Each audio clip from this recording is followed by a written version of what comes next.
Hello, welcome to History 325, American Immigration and Ethnicity. The dates actually run from about 1492 to the present day, so we're going to be covering a lot of information in this course, and that's what this lecture is intended to do, a way to introduce all of us to broader themes of immigration, and more particularly broader themes of our course.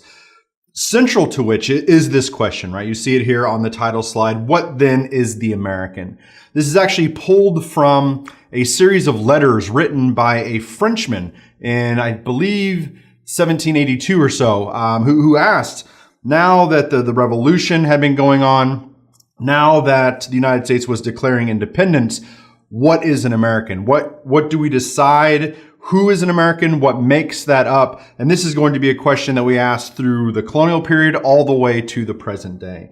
So to begin, we're going to talk about the history of migration. And by that, I mean the entirety of the history of migration, beginning with the first peopling of the earth, moving into North America, which will be our focus for this course. We're going to look at a kind of broad overview of American immigration history, and then we'll end with the course themes, the kind of ideas and concepts you need to be thinking about for the entire course. Of course, we'll fill those in as we go along. So first and foremost, right, the history of migration. Humans originate in Africa about 160,000 years ago. About 50 to 90,000 years ago, they begin to move out of Africa. And by the time they get to America, it's about 20,000 years ago, although those numbers are in flux. In fact, I just read, and by that I mean literally 3 days ago, an article that said they tracked a single stream of migration into North America no more than 23,000 years ago. So these dates are somewhat in flux, but this gives us a general idea and a general impression that people have always been on the move. It seems that migration is a part of human society. However, immigration itself, or even migration, is always selective.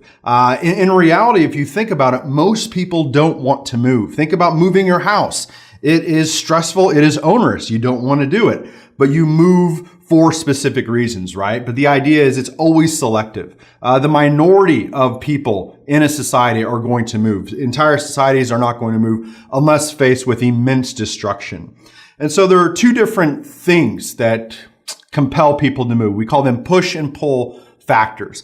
Push factors are those factors that move people out of a country. This could be an ecological disaster. This could be political strife. This could be religious persecution. All of these things are going to push people out of a certain country and have them looking for another place to go. A good example for us is going to be the Irish potato famine, which we'll talk about in a later unit. But that is going to push a great number of Irish people out of Ireland, many of them coming to the United States to resettle. Pull factors, pull migration, are going to be those factors that entice people to come in. Largely, this has to do with economic conditions. The notion that the United States, you're going to earn more money in the United States than you would, say, in another country. This is going to be a central factor for the history of American immigration, this idea of economic betterment. Other pull factors are more amenable environments, right? The idea that you'll live better if you live in the United States. The idea of people retiring to places like Arizona, right, where we're for 3 months out of the year, it isn't a scorching hellscape that we have to live in, right? And those 3 months make it worth it. They make it worth the move to come to Arizona. The last thing I want to touch on is this idea of streams and counter streams. Now, we have this general sense of people moving, right? The English migrate to North America. Italians are going to come in at the end of the 20th century. The reality is that these migrations and immigrations are far more narrow. If you look at England, we can actually, and one historian has identified 4 particular streams of English immigrants that are coming into North America during the colonial period.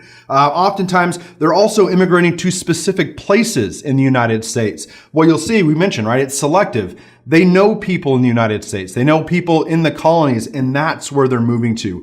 Rarely do you have someone moving unbeknownst to themselves or without an idea of where they're going in the United States. And the second part of this are counter streams. And this is the idea of what we call return migration. Return migration is always a part of immigration, but it's certainly a part that is understudied for the United States. There's this general sense that we don't want to study those people who decided the United States wasn't the best idea for them. But in one of the largest streams of immigration during what we'll call the third wave, almost 30% of people actually return back to their home country. So there's always people going back. Not everyone wants to come and stay. Some people want to come stay, work, earn money, and then return home. Now, for our purposes, this is how we're really going to break down these periods of immigration. 4 big and broad periods. Now note, these aren't definitive. These are actually just a guide for us. But they do tell us certain things about immigration, right? This first period, for example, is really the colonial period. And what we're looking at is really contact to the Declaration of Independence. The second period is really the early American Republic and into the antebellum. Essentially, we're looking at this first part of United States history up to the Civil War. Third period, Civil War to 1924. And what's important about 1924 is that's when we get the 1924 National Origins Act. This period, 1865 to 1924, is going to be one of the biggest immigrations in certainly U.S. history, but in American history in general. And in 1924 is going to be an effort to stop this. And it's really going to be a linchpin in our course, because what they try to do in 1924 is determine what are the origins of the United States? Where do people come from?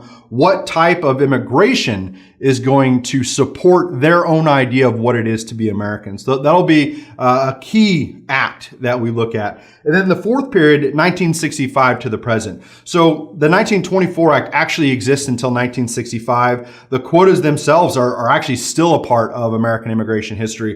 But in 1965, we're going to have an immigration act that resets the 1924 Act, and that is largely still the act that we're operating under. Imagine that. No fundamental difference has been changed to American immigration policy since 1965.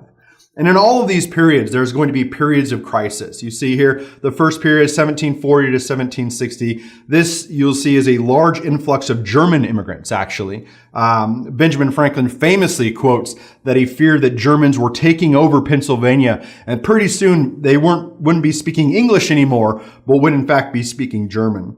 The second period, this is the Irish famine immigration. The third period, this is what we call third wave migration. This is when you have a massive influx of Southern Italians and Eastern Europeans are going to be the focus here. 1985 to the present, this is a large, we see with undocumented immigration from Mexico, but also large immigration from places in Asia, the subcontinent, and Latin America as a whole.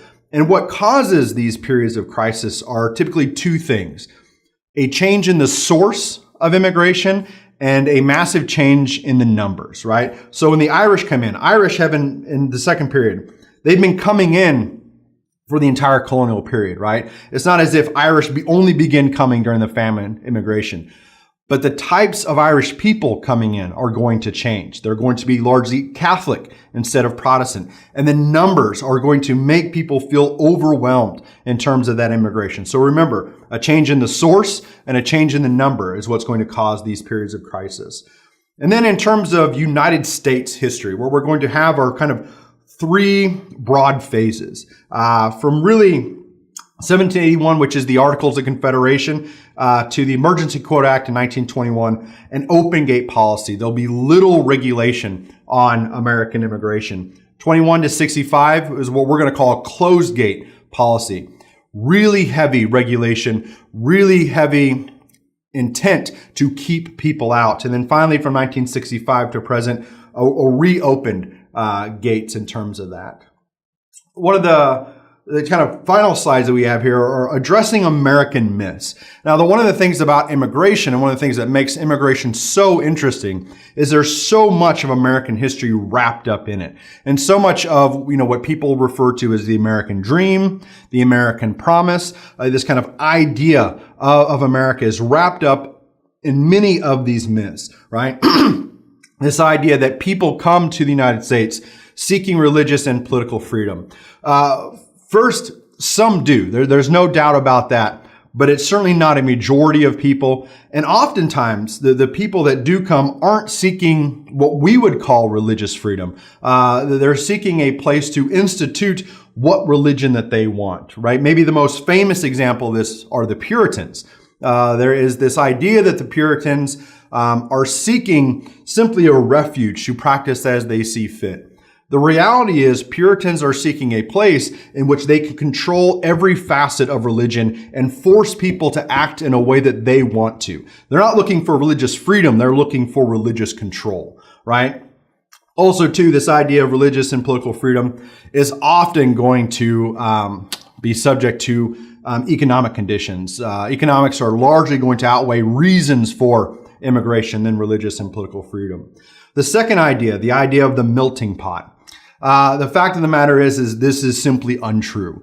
We certainly like to tell ourselves this. There are actually cases where Henry Ford, for example, would put on these elaborate parties, we would call them plays, really, where he would have workers dress up in outlandish ethnic costumes. They would literally enter a pot and then emerge on the other side shorn of these ornate costumes, dressed like he would think a regular American would dress. They would be put into this melting pot. All of these different societies would melt together and out would come an American. The reality is ethnicity still plays a major role in people's everyday lives. People simply don't shorn themselves of their ethnic ties, of their ethno-national background. And so this idea of a melting pot, that everyone becomes one, is a false idea. But it's going to be an idea that we'll explore throughout the class because it has such salience in American ideology. And the last one is this idea of huddled masses, right? This is the idea of the wretched of the earth, right? The Emma Lazarus poem that adorns the Statue of Liberty. The fact of the matter is that the poorest people often don't immigrate. The reality is that it's largely middling to well-off people that are doing the majority of the immigration, seeking to better themselves. It's highly unlikely that someone is going to come here incredibly impoverished and then, the idea of pulling themselves up by their bootstraps. The fact is that they need to pay for passage over. They need to pay to get themselves over here. And the poorest people in the former countries are not even going to be able to come in the first place. So it's people with some means that are going to come in. And those people, however, are going to find incredible success. I mean, that's one of the things about all of these myths is that they're half-truths, right? People do come for religious freedom. People do come for political freedom. People do come and move away from ethnic ties into, we kind of call it a general cultural expression of Americanism. People do come who are incredibly poor and are able to work incredibly hard and work their way up into a comfortable living. These things do happen. But the reality is the majority do not. Of these three things, this doesn't represent a majority of American immigration. So to wrap up, right?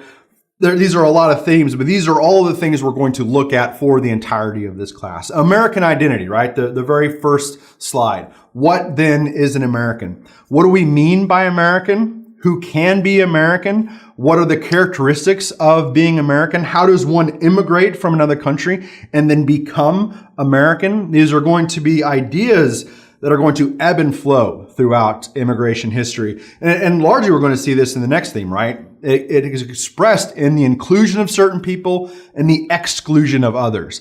And really why I added this as a separate category is because we're going to look at the consequences of people that are deemed unassimilable, people that are deemed un-American, and that they can never become American, right? And what's going to happen to those populations when that happens. Another central theme is going to be ethnicity and race. We could also actually add religion in there. Religion is going to be an incredibly key component. In the first part, we could probably group that in a larger umbrella of culture. But ethnicities are still going to persist in the United States. Race is going to be a central feature of American immigration reactions and American immigration policy really post-Civil War. And it's going to dictate in many ways who is allowed in and who is not in terms of policy. The last one, assimilation, multiculturalism, civic nationalism. These are all ways to think of how people become incorporated into American society, whether that be the colonial period or the United States. Do they assimilate to what we would call American norms? Of course, we're going to ask, what are those norms? Is it going to be multicultural? That is there going to be an emphasis on everyone keeping a sense of their ethnic background, and then all of these ethnic backgrounds can then come together individually and make up a greater whole? Or is Americanism going to be tied into what we call civic nationalism? And what that means is an attachment to the state, right? An attachment to the United States of America as a national identity. You're an American because you live in America. It's not because you're of a certain background or because you believe in certain things. And then your attachment to the state is going to dictate how you incorporate or how you exclude people. And then lastly, as I mentioned, the 1924 Act is going to be a linchpin in this class. This idea of national origins. Where do Americans come from? What is the best idea for regulating American immigration policy? And this is going to be extremely important once we get into the creation of the United States and the attempt to regulate its borders, and often poor attempts to regulate its borders. But certainly even in today, right, the questions of what to do about national borders, what to do about immigrants, particularly undocumented immigrants, this largely ties into this idea of national origins, who can and can't be an American, and is going to be a key theme of what we're going to look at in this class.